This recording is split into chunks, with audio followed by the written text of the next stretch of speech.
seconds. On board the stricken plane, the passengers and crew have passed out.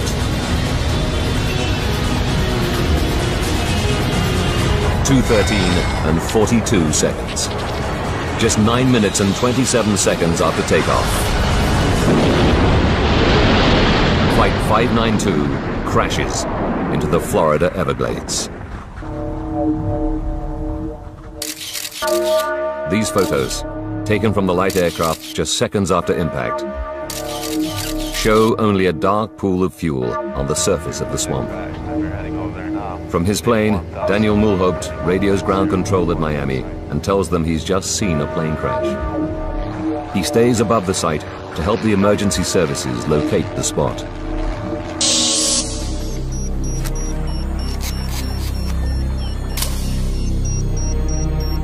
Fisherman Chris Osceola also takes a photo. When the two men climb to the top of a levee, everything is eerily quiet. The swamp has simply absorbed the 48-ton aircraft. And not to see anything at all or hear anything. I mean, it was just, you hear birds chirping, you know, but you could smell the jet fuel.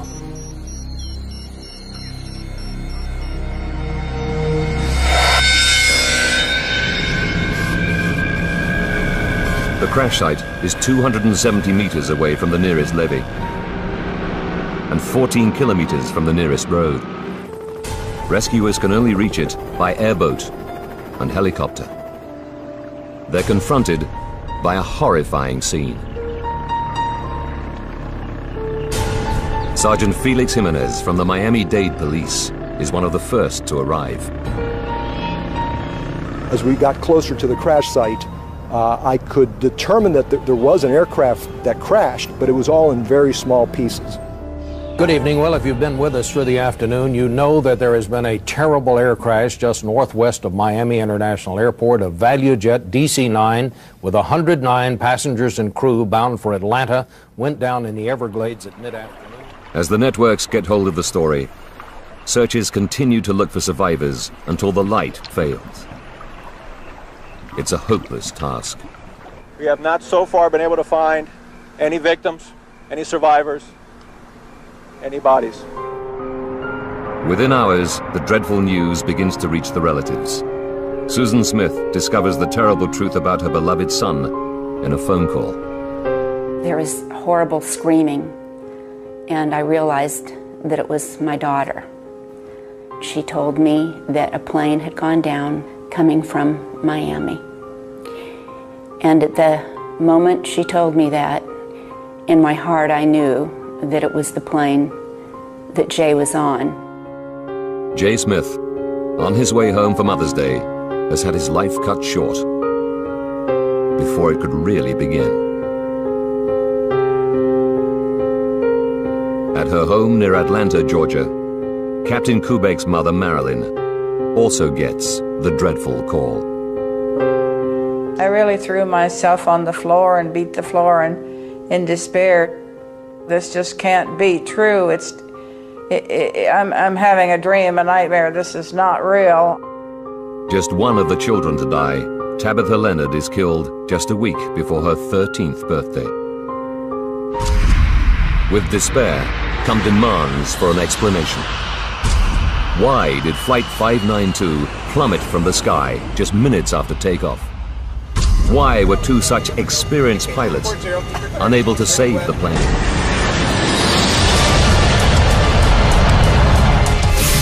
Now, by rewinding the events of that fateful day and going deep into the investigation, we can reveal what really happened to ValueJet Flight 592. Advanced computer simulation will take us where no camera can go, into the heart of the disaster zone.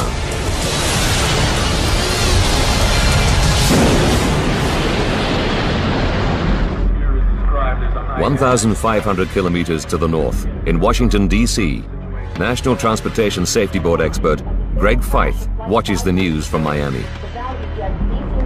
He's led two major investigations for the Safety Board before, but he already knows this one will be a uniquely difficult challenge. As I was running around my house packing to leave and having all the TVs on and they were showing aerial views of the accident site, All I could wonder as an accident investigator is how am I going to conduct this investigation when I don't see any visible wreckage? As Greg assembles the safety board's rapid response team, an NTSB official captures the scene with a home video camera. Just 2 hours after the loss of Flight 592, they're en route to Miami and fly over the crash site on the way. It's a sobering sight. Definitely not a lot of anything out here. With over 800 DC-9s in service, finding out just what happened is a matter of urgency. But with a crash site like this, Greg knows he'll have to build up a picture of what happened, piece by painstaking piece.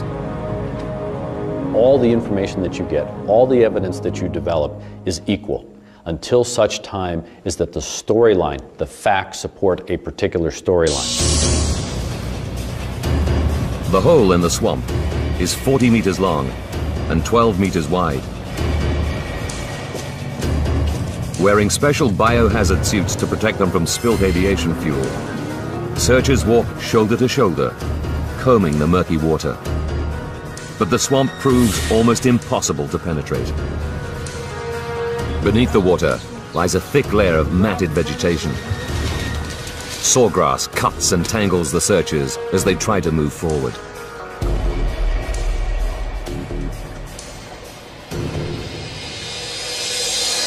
What is your full name, please? Jesse Lowell Fisher. And your occupation? As the search for clues gets underway, safety board experts make it a priority to interview the last person who spoke to Flight 592. What is your date of birth, please? Air traffic controller, Jesse Fisher. Climb and maintain 7,000. They discover that the crew had reported smoke on board minutes before the crash. Smoke suggests one thing loud and clear: a fire somewhere on the plane. So the focus now becomes what's the origin of the fire that would create enough smoke for the crew to not only notice it, but have to report it. One answer could lie in ValueJet's all-too recent history. Could this be a repeat of the 1995 incident? Could some kind of engine failure have led, even indirectly, to the loss of a second aircraft within a year? It's a frightening prospect. ValueJet alone have 47 other DC-9s in their fleet. Could they all have faulty engines? Perhaps thousands more passengers are at risk. Conditions at the site where ValueJet 592 crashed are hazardous.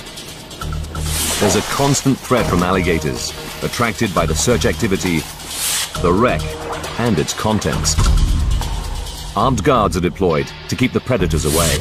To make matters worse, the airboats and search teams are stirring up the silt layer, reducing visibility below the water from just a few centimeters to zero. Then, in an attempt to see through the murky water, the team brings in ground-penetrating radar. They make a depressing discovery. Below the water level is a thick layer of mud, and below that, 2 meters down, is solid limestone.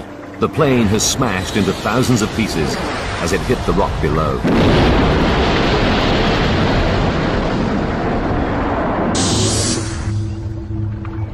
The team starts to piece together all the recovered debris at nearby Kendall Tamiami Airport, where safety board specialists will examine it closely. But early analysis of the engine wreckage offers little hope of an easy answer. Plane debris, sawgrass, and swamp mud have become buried deep in the engine casings.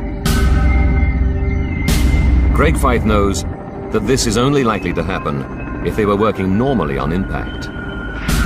While he can't rule out some sort of engine malfunction, it's looking less likely as the cause of the crash.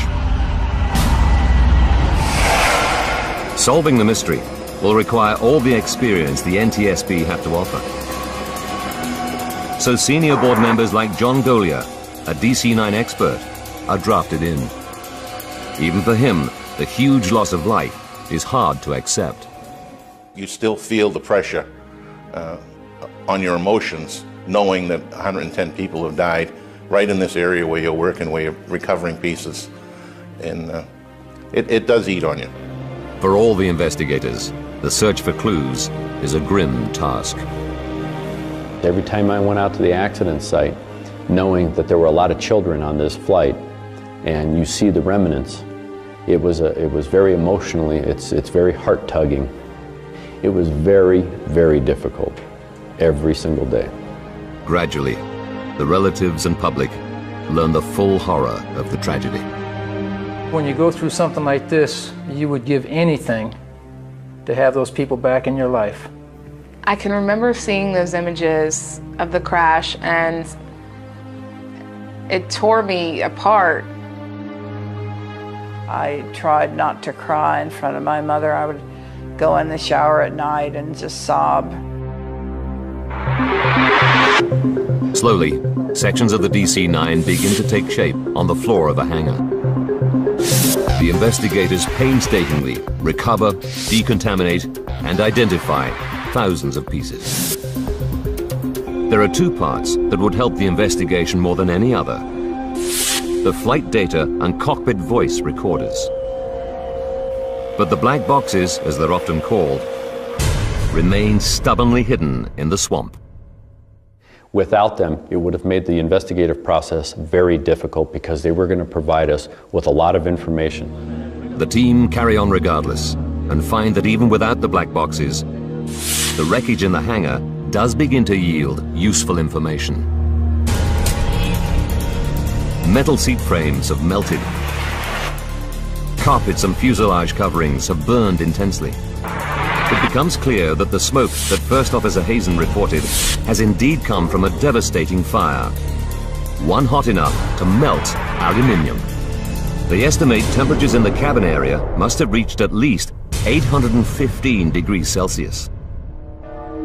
But even for DC-9 expert John Golia, the source of such an inferno is a mystery. We knew that there was an intense fire. What that meant, how that happened, was eluding us. Then, as one of the police teams fans out across the muddy pools of swamp water, an officer steps on something solid. A moment captured on camera. It's the FDR, or Flight Data Recorder, a major find. Damn, we got a box. If the box survived the crash intact, it'll provide the team with key technical data from the flight, including airspeed, altitude, and the plane's movements in the air. Crucially, it'll tell them whether the plane's engines failed. But when technicians and officials at NTSB headquarters in Washington get their first look at the flight data recorder, they're not optimistic. This flight data recorder took a severe hit, and when we first saw it in the laboratory, we had great concern that we were not going to get the data off of it. While they wait, the NTSB team consider a new, sinister option. The fire was so sudden and the loss of control so complete that a bomb has to be a possibility. Will the United States have to tell the world that terrorists are active in the southern states? Greg Feith must find the secrets to the crash of Flight 592. What could have happened to an ordinary DC-9 on a routine flight to Atlanta? Might this vast swamp be the scene of a crime? One of the things that we need to identify is whether this is a pure accident or an intentional act. If it's an intentional act, that means it's criminal.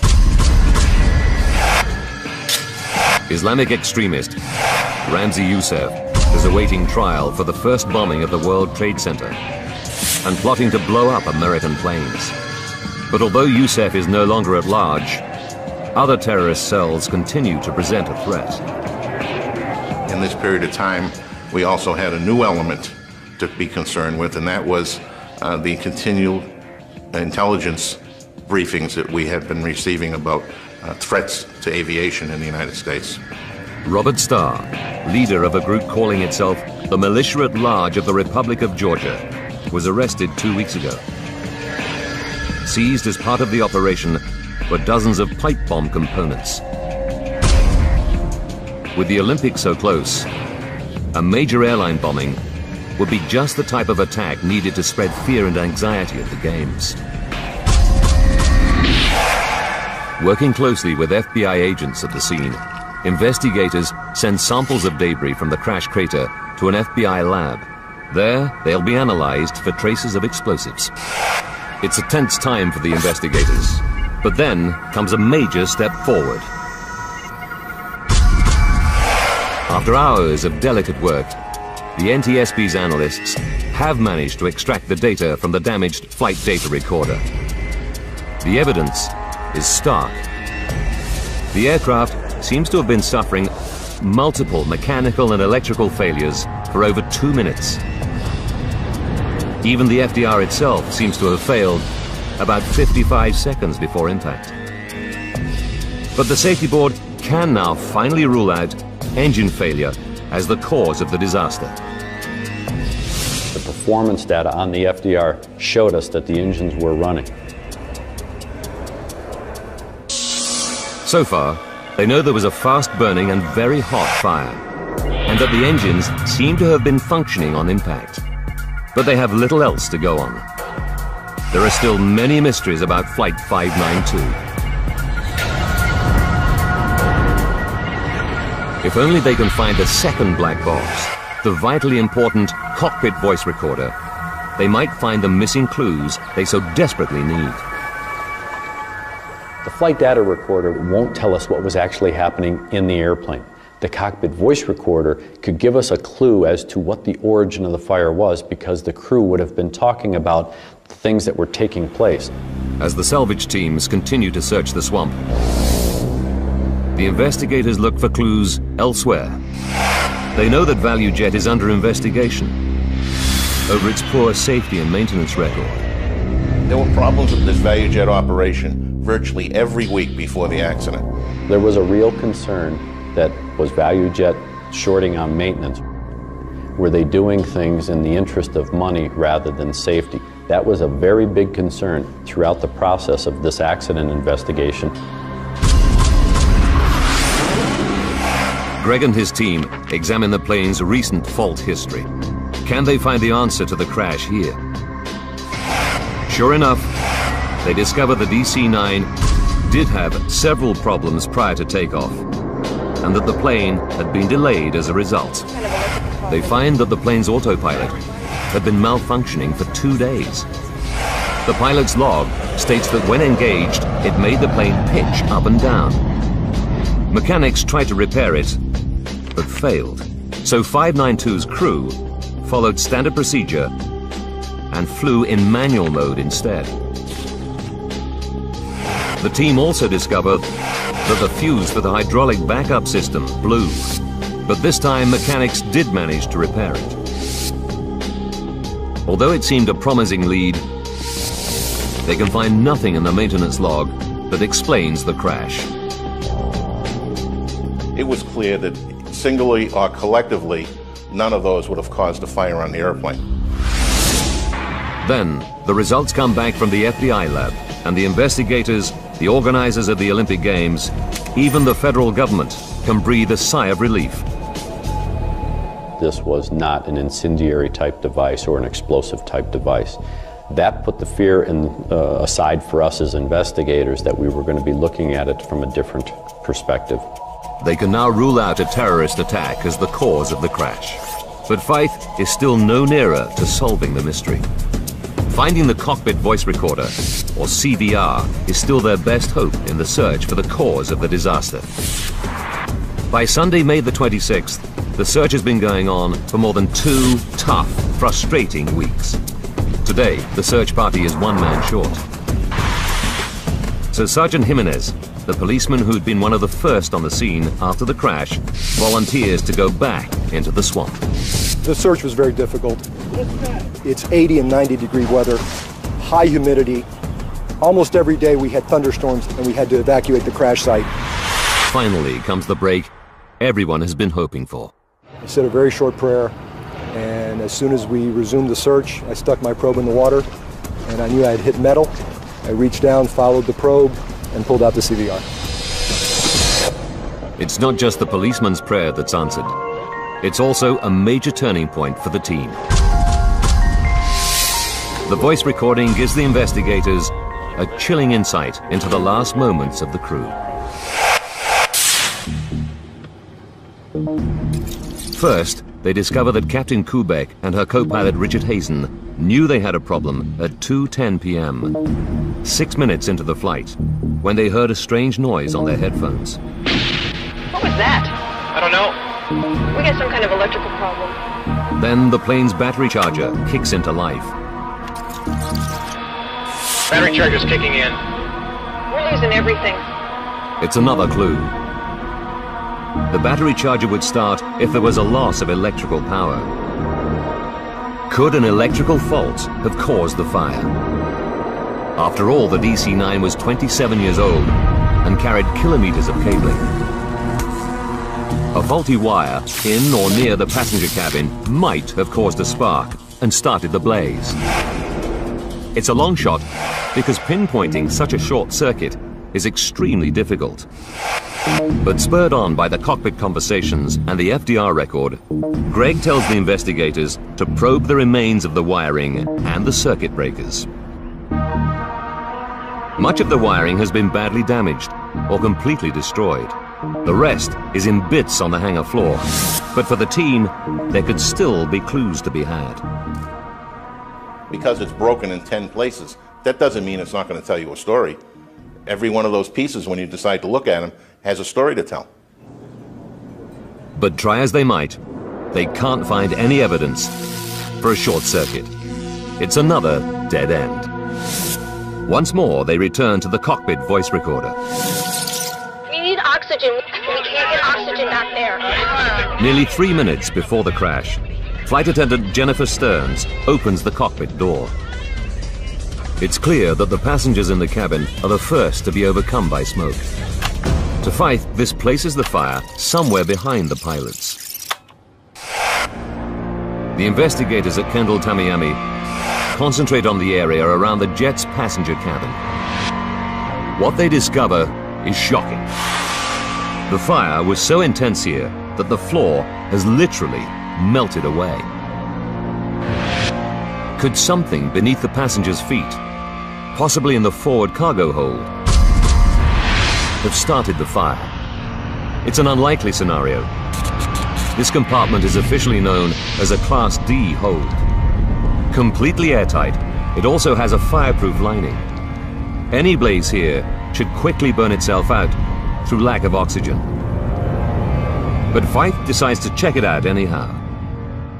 We had to go back to the manifest. We had to see what was in that forward cargo hold. The safety board studies the paperwork to see if the forward hold contained anything suspicious. It indicates that in the hold were 28 kilos of mail and some passenger baggage. But with a bomb or incendiary device already ruled out, investigators move on. The manifest also shows 2 consignments of aircraft parts in the compartment. Instantly, they see something suspicious. 3 tires from another DC-9. For transportation, tires should be filled with nitrogen and underinflated or they can burst. An oversight here could possibly be the cause of the disaster. But the records show that the ground crew followed correct procedure. Another promising lead has gone nowhere.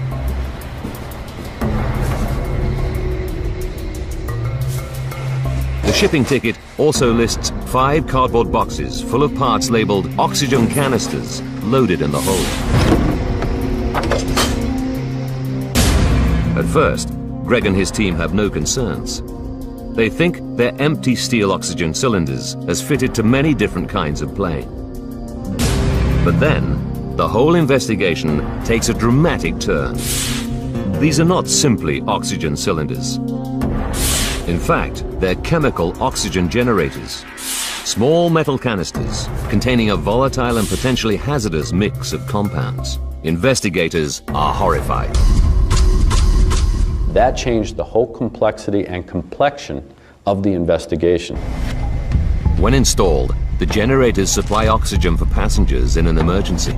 They're attached to a face mask with a thin rope that connects to a firing pin. If passengers pull down on the masks, the pin is released, starting a chemical reaction which produces oxygen.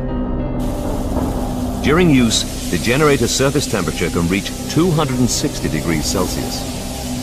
Could the spare generators housed in the hold have somehow activated and burst into flames? There's just one problem with this theory. The shipping ticket lists all the generators as empty, so they couldn't have been hazardous. Or could they? Investigators interview staff from ValueJet's maintenance company, Sabertech, based in Miami. They discover that the generators in the boxes on board Flight 592 had been removed from 2 McDonnell Douglas MD-82 jets because they were out of date. The rules for disposal are clear. They should either be activated and disposed of properly, or made safe by fitting small safety caps over the firing mechanism. Sabertech produces work cards confirming that the generators were properly dealt with. But then comes a remarkable discovery. Salvage teams recovered 28 of the generators from the swamp, 18 almost intact. Greg and his team examined them carefully. To their amazement, they discover that 9 of the 28 show signs of activation. At least some of the oxygen generators could not have been empty as the shipping ticket said. When they question the Sabertech workers further, they admit that they did not fit any safety caps on the canisters. They just duct taped the cords round the metal canisters or cut them and stuck the ends down with tape. Then they signed off the work cards, even though the correct procedure hadn't been followed. Finally, a stock clerk packed them loosely under a layer of bubble wrap. I couldn't understand how the process could break down so substantially, and the carelessness that originated on the shop floor could escalate to getting these oxygen generators on the airplane. But so far, it's only a theory. Greg and the team don't know for sure whether an activated generator could produce enough heat to start a fire.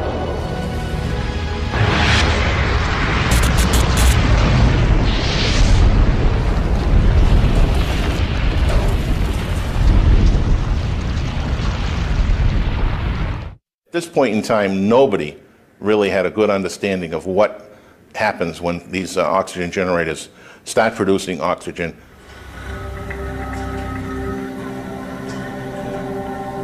The NTSB embark on a critical experiment. They construct a replica hold at the Federal Aviation Authority's fire test facility near Atlantic City. Technicians place 28 generators in a box and cover them in bubble wrap. They pull a wire connected to the pin of one generator and retreat. They have high hopes, but the generator heat produces just a small fire and a little smoke. None of the other generators activates, and the box doesn't catch a light.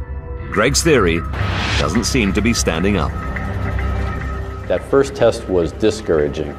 You tend to start to question, are we really going down the right road? With the public, the airline industry, and friends and families of 110 people pressing for answers, the NTSB are facing a crisis. The mystery of what downed ValueJet 592 is proving a tough nut to crack.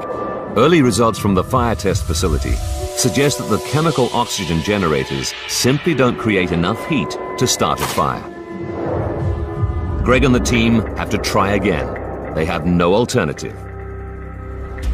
They repeat the test, but this time they copy the conditions in the hold more accurately.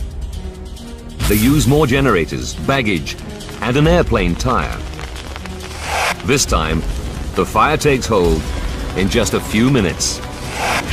After 10 minutes, the roof of the test hold is at 1,100 degrees Celsius. A minute later, it's climbed another 430 degrees. 30 seconds more, and the temperature is too high to be measured accurately by the lab equipment. Then, after 16 minutes, comes a noise that provides the last clue. The tire in the recreation of the hold has burst. The oxygen generators did have the capacity to start and sustain a fire. You have 144 little blowtorches in essence, and the intensity of the heat escalated from what we found in post-accident testing to over 3,000 degrees.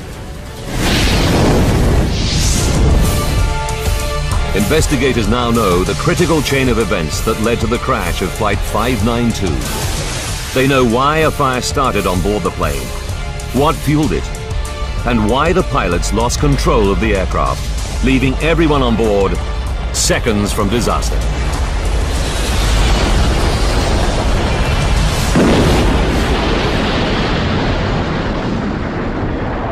May 11th, 1996. 1 hour to disaster. A SaberTech driver pulls up at gate G2 at Miami International Airport with ValueJet cargo for Flight 592. Inside the boxes are 144 out-of-date oxygen generators, loosely packed. A ramp agent places them around a large airplane tire. The pilots are unaware that they have a dangerous load on board. 30 minutes to go. As the plane taxis to the runway, the loose packing and unsecured cargo jolts one of the generators into action. It begins to heat up. 11 minutes to disaster. The plane taxis to its takeoff position. In the hold, the surface of the metal generator gets hotter and hotter. Soon, the heat ignites the cardboard box and bubble wrap, and the blaze begins. 10 minutes to disaster. Flight 592 takes off from Miami Airport. Even though the hold is airtight, the fire is now blazing fiercely, sustained by the oxygen produced by the generators. 3.5 minutes to go. The sound heard by the crew is one of the tires in the hold bursting, just as it did in the lab test. The battery charge is kicking in. We're losing everything. The battery charger can't help the stricken jet, as the fire is consuming everything in its path, including the control cables that run to the rear of the plane. Captain Kubek begins to lose control of the aircraft. Temperatures in the hold have now reached more than 1,650 degrees Celsius. In the cabin, passengers are becoming desperate as they choke on the toxic fumes. We need oxygen. We can't get oxygen down there.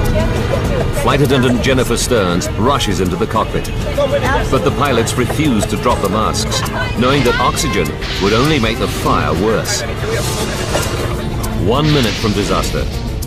The cabin floor burns and begins to give way. 7 seconds to disaster. Now no one is in control of the plane. The crew are probably unconscious, overcome by toxic fumes given off by the aircraft's interior fittings. Seconds later, Flight 592 nosedives into the Florida Everglades at 800 kilometers an hour.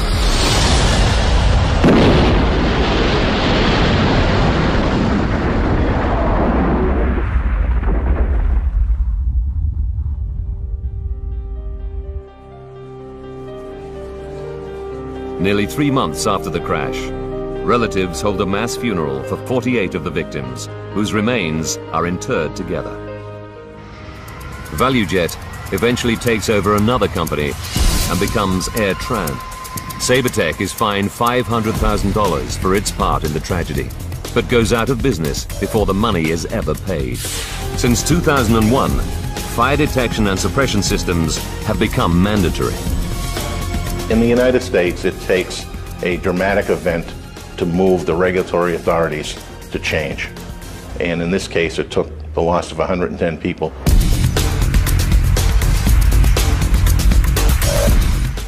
The two planes were flying over Germany, and European regulations clearly state that TCAS has priority over air traffic controllers. For me, there was absolutely no explanation why something like this would happen.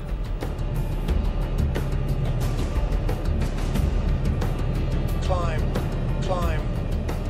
Warum hat die Besatzung Why didn't the crew use TCAS the way it could and should be used? Sollte oder TCAS nutzen könnte. By April 2001, TCAS was mandatory in most of the world. But investigators discover one notable exception: Russia. Could it be that the Russian crew did not know how to use TCAS? Rustam Mustafin is a former Bashkirian pilot. He confirms that even though not standard for domestic flights, planes flying overseas were specially fitted with TCAS.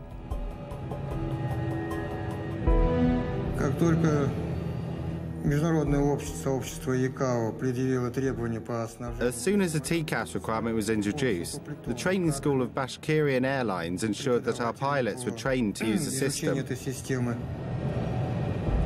Mustafin regularly flew with the pilots of flight BTC 2937. By the time of the disaster, we had acquired extensive experience using it. The crew knew how TCAS worked, but ignored its instructions. The Tupolevsk flight manual, the pilot's operational Bible, reveals why. Wir haben aus diesen Handbüchern gelernt, dass we learned from these manuals that the orders from air traffic control always have a higher priority. Immer eine höhere Priorität haben. The operations manual at the time stated that the Air Traffic Control Command was to be given precedence over TCAS in the event of the system issuing an alert. It said that the air traffic control had the final authority. Contrary to European regulations, the Russian crew were trained to use TCAS only as an advisory system, and could choose to follow the controller's instructions if they wanted. They were following TCAS regulations, but Russian style. I would have done exactly what these guys did. I would have carried out the air traffic control command. Suddenly, we were able to understand why the crew acted the way they did. Investigators have discovered why both planes were in descent. While the DHL crew had followed TCAS, the Russian pilots obeyed air traffic control. But this doesn't answer a more basic question. TCAS is meant as a system of last resort. The planes shouldn't be close enough even to trigger it in the first place. Investigators have turned their attention to the air traffic control room. A controller must advise pilots to change altitude at least 2 minutes before a potential conflict. But Peter Nielsen didn't tell the Russian crew to descend until just 43 seconds before collision. BTC 2937 descent. Warum ist die Anweisung für die Why did the air traffic controller issue the separation order so late? So spät, so late that the danger of an accident actually existed. Eines Unfalls tatsächlich gegeben war. Through shift logs and interviews, investigators learned that Nielsen was the only air traffic controller on duty on the night of July the 1st. Official Skyguide policy is to have a minimum of 2 air traffic controllers on duty at any given time. Investigators learn that it had become standard procedure at Skyguide for one controller to go on an extended break during the night shift. Tom Larsen was a close friend of Nielsen's, working alongside him for many years. The way that Peter was doing night shift, we did that all the time. There would only be one controller because there was very little traffic. Between 11 p.m. and 6 a.m., there are no scheduled landings at any of the airports in the area. But then, at about 11:25 on July the 1st, 2002, Nielsen is presented with an unexpected landing. There was an approach into Friedrichshafen Airport, which he had to coordinate. It's very unusual that one aircraft comes at that time for Friedrichshafen. I guess that the controller was a little surprised about that. Regulations state that Nielsen must contact the airport control tower before bringing the delayed plane in for landing. This should be routine. One push of a button and the phone connects directly to the Friedrichshafen tower. But records show that Nielsen can't get through.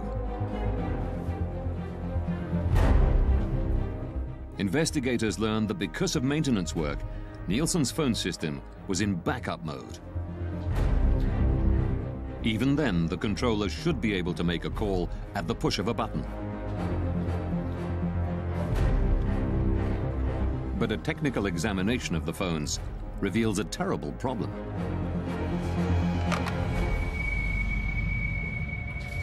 Dieses Backup, was als zusätzliche Verbindung noch. The backup, which should have been there as an additional link, was not working that evening. Phone communication was not possible due to a technical problem. Nielsen tries repeatedly to call Friedrichshafen. A routine task is suddenly taking up most of his time. Die gewünschte Verbindung ist nicht möglich. He was busier than would normally have been the case because he had no way of making phone calls. He had to look for alternate solutions. He had to look for other ways to communicate. I lost my phone connection to Friedrichshafen. Could you please call them on your second set? Preoccupied with handing over the delayed Airbus, Nielsen ignores the passing traffic. It was like 5 minutes that he was focused on that problem. So that took his vigilance away from what was going on the screen, on the radar screen. But his radar has an emergency function that should alert him of the impending danger. Short-Term Conflict Alert, or STCA. Short-Term Conflict Alert is another system like, it's similar to TCAS, just a ground-based system that helps us on the radar if we miss a conflict.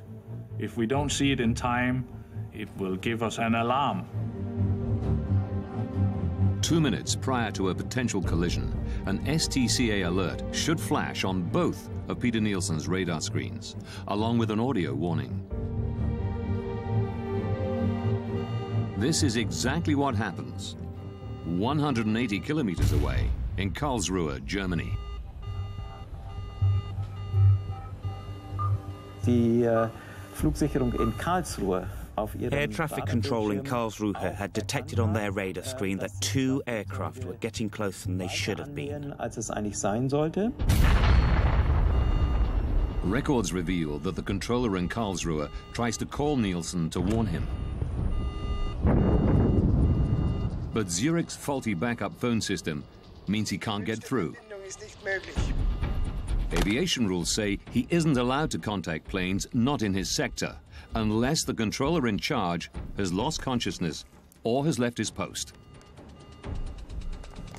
The Karlsruhe ATC decides to stick to protocol and tries calling Nielsen 11 times in total, but he never gets through. BTC 2937.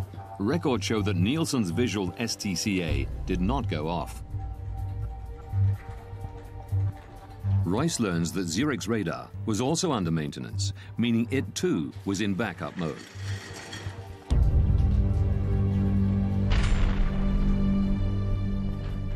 Durch die geplanten Arbeiten an dem The planned maintenance work on the radar system meant that not all the functions present during normal operations were actually available.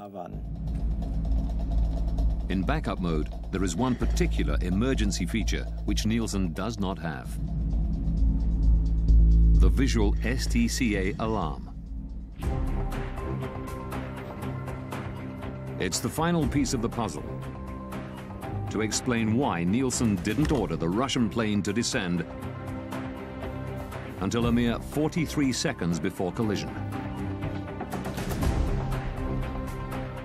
Die Untersuchung hat für uns gezeigt, dass the investigation showed us that a series of unlucky events all came together for air traffic control. zusammengekommen sind.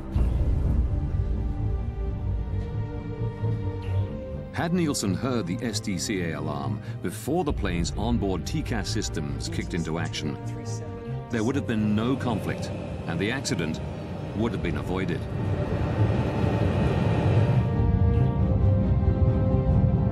But then, one final twist. 19 seconds before collision, Peter Nielsen tells the Russian pilots that the DHL plane is approaching from their right-hand side. We have traffic at your 2 o'clock position, now at 360. Where is it? It is actually approaching from the left, the 10 o'clock position.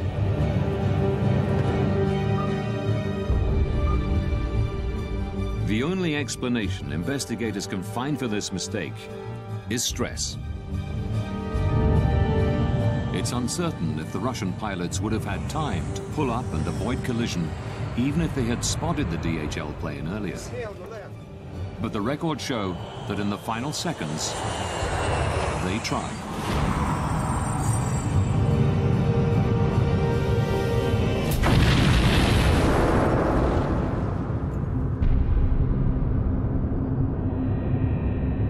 Upon impact, the Bashkirian charter breaks into 4 pieces. Without its tail fin, the DHL cargo plane spins uncontrollably to the ground.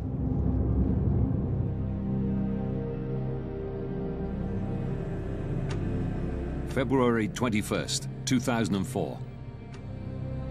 As investigators write up their final report, Vitaly Kaloyev flies to Zurich. He's become obsessed with finding somebody to blame for the death of his wife and children. I wanted to hear them say, we are responsible, but forgive us if possible. They killed so many children and nothing had happened. No apologies, no expressions of sorrow, nothing. Nielsen still worked at Skyguide, but was moving into areas of safety analysis. Kaloyev found where he lived. I went to see the controller. I knew he had been on duty that night. All this had to be brought to an end. Everything had to be closed. I didn't want to wait any longer and decided to finish this myself. Nielsen came out. He was taller than me. I showed him the photos of my children lying in their coffins. He pushed my hand away. Then he got what he deserved.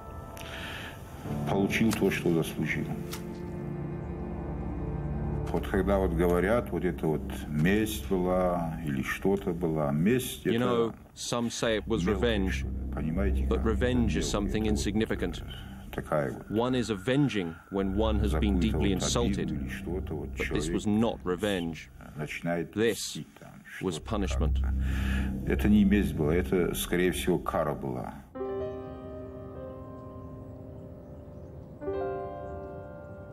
In Switzerland, a man has been arrested in connection with the killing of an air traffic controller who'd been on duty when 2 planes collided 2 years ago.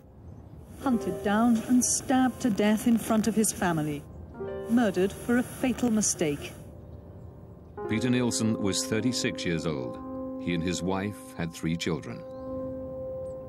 After his arrest, Vitaly Kaloyev is held in a psychiatric institution, while the court decides whether he's mentally fit to stand trial. Kaloyev is convicted of premeditated killing and sentenced to 8 years in a Swiss prison. In November 2007, he's released after an appeal determines that he had acted with diminished responsibility because of the deaths of his wife and 2 children. Vitaly Kaloyev is unrepentant about his actions.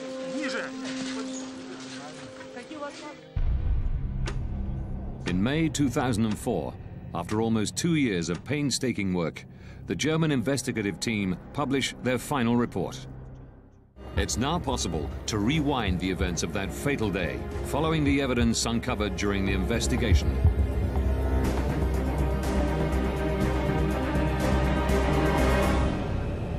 July 1st, 2002.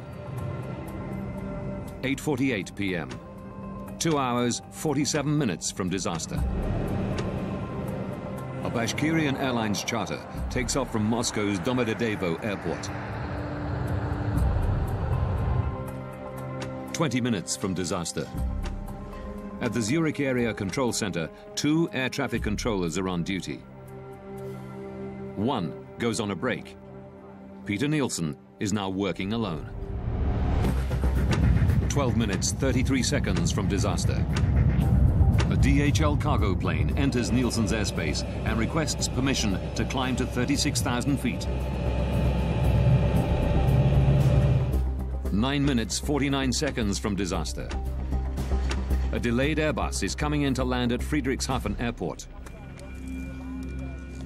Nielsen tries to call the airport to hand over the flight. But his phone system is in backup mode due to maintenance, and the backup system has a fault. 5 minutes, 21 seconds from disaster. The Bashkirian charter radios Nielsen. It's flying at 36,000 feet and is about to enter his airspace. Good evening, BTC 2937. 2 minutes from disaster. The Bashkirian and DHL planes are now at the same altitude, less than 44 kilometers apart, closing in on each other faster than the speed of sound. The Short-Term Conflict Alert, or STCA, should now warn Nielsen of the impending collision. But his radar is also in backup mode, so the STCA is not fully functioning. 43 seconds from disaster. Nielsen finally notices that the 2 planes are on a collision course.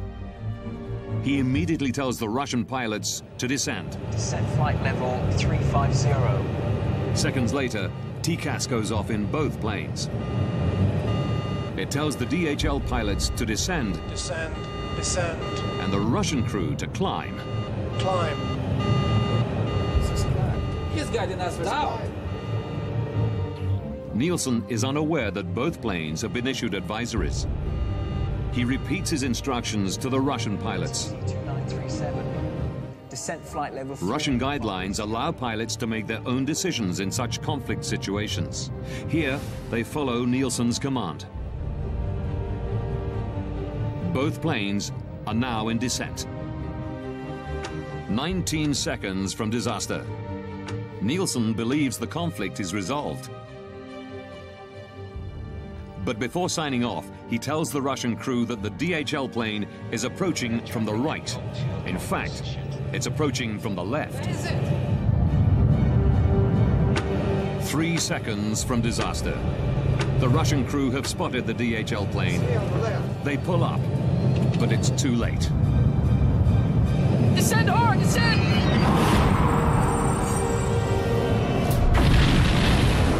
At 11:35 p.m., the planes collide 35,000 feet above the city of Überlingen, Germany. All 71 people on board the 2 planes die.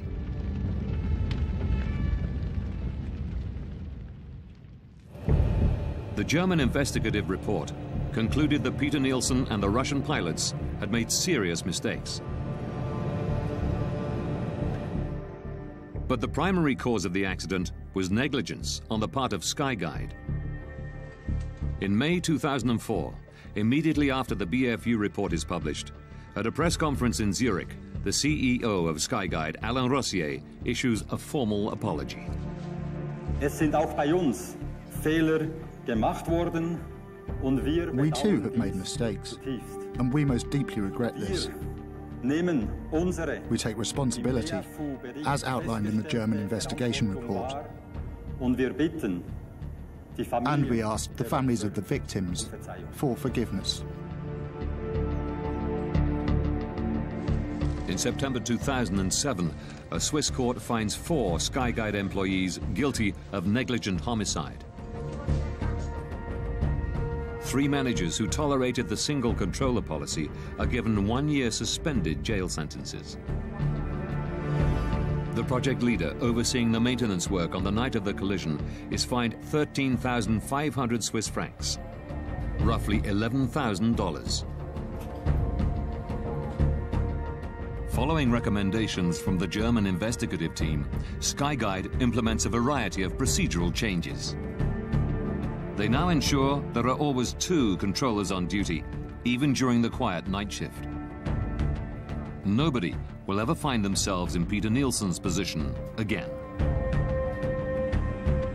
Investigators also recommend that international and regional TCAS regulations be standardized along with aircraft operations manuals. TCAS must have ultimate priority over air traffic control. One cannot say with 100% certainty that this kind of event will never happen again. But we are very confident that we were able to make a significant contribution to preventing the repetition of an event like this. Don't miss extreme angling in brand new Wicked Tuna, continuing on Sunday nights at 9, only on National Geographic Channel. Seconds from Disaster is back next.